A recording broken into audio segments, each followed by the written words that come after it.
Channel of Vadodara.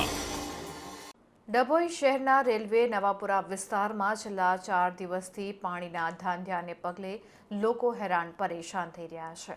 Dabhoi railway station વિસ્તારમાં આવેલ નવાપુરામાં છેલ્લા 4 દિવસથી પાણી ન આવતું હોવાથી લોકો હેરાન પરેશાન થઈ રહ્યા છે। ત્યારે આ મામલે નગરપાલિકાને વારંવાર રજૂઆત કરવામાં આવી હોવા છતાં પણ કોઈ નિકાલ આવતો નથી।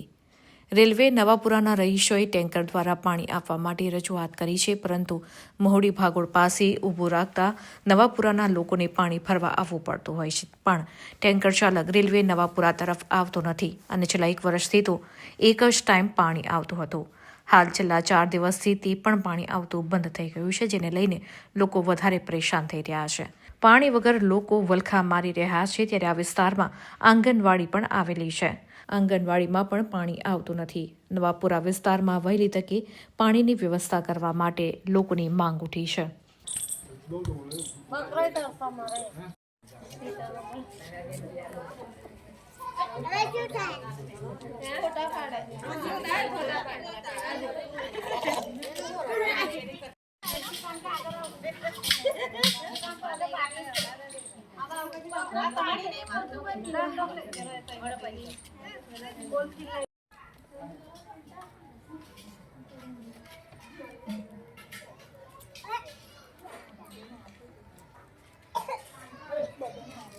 રેલવે નવાપુરાનો વિસ્તાર છે, ત્યાંમાં આંગણવાડી પણ છે। તેમાં પાણીનો 4 દિવસથી સમસ્યા છે। પાણી આવતું જ નથી, બિલકુલ ના આવતા પણ નથી। તો હવે બાળકો માટે પાણી કઈ વેવા જવાનું?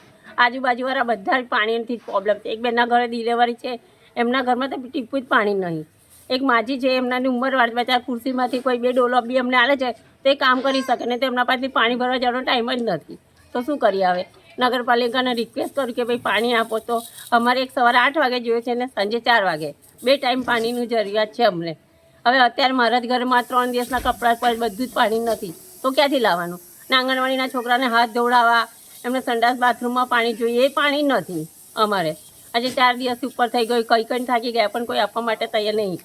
જે સભ્યને ફોન કરે તો સાઈડમાં મોબાઈલ મૂકી દે છે। એ સમસ્યા છે। એનાથી આગળ હવે શું કરવાનું?